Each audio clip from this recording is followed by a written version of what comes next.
একটি রাজনৈতিক দলের কিছু ব্যক্তি বা বেশ কিছু ব্যক্তি বিভিন্ন জিনিসের টিকিট বিক্রি করে বেড়াচ্ছে, বিভিন্ন জিনিসের কনফার্মেশন দিয়ে বেড়াচ্ছে। আমরা ধানের শীষে ভোট দিলে আমরা জান্নাত পাবো, এটা আমরা বলতে পারি। সেই প্রেসিডেন্ট জিয়াউর তারেক রহমান, তার নামটি উচ্চারণ করতে হলে উঁচু করে করবে। শহীদ রাষ্ট্রপতি জিয়াউর রহমানের নাম নিলে প্রতিদিন ব্যস্ত নিশ্চিত। বেগম খালেদা জিয়া যার নাম উচ্চারণ করলে মুখটা পবিত্র হয়ে যায়। জিয়াউর রহমানের হাতে গড়া দল ধানের শীষে ভোট দিলে আপনারা অবশ্যই জান্নাতুল ফেরদৌস আশা করতে পারেন।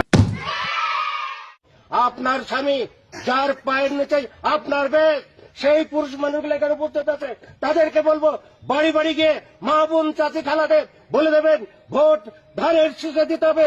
যদি ধানের শীষে ভোট না দেন, এই মহিলাদেরকে বলছি আপনারা জান্নাত পাবেন না।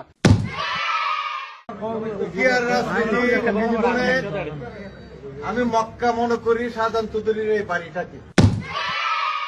যারা পাল্লা মার্কে ভোট দিবে বরং এরা দুযোগে যাওয়ার সম্ভাবনা বেশি।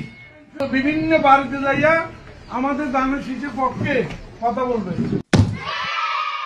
নেতা এই হযরত ওমর রাদিয়াল্লাহু আনহু চার খলিফার এক খলিফা, আমার নেতা শহীদ প্রেসিডেন্ট জিয়াউর রহমান চার খলিফার মতো একজন, আমার নেতা তারেক রহমান, হযরত আলী রাদিয়াল্লাহু আনহু, আমার নেতা মা ফাতেমা, বেগম খালেদা জিয়া।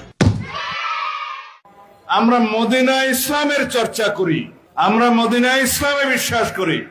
শরিয়া আইনের ব্যাপারে ওটাও বলেছে কিন্তু যে আমরা শরিয়া আইনে বিশ্বাস করি না।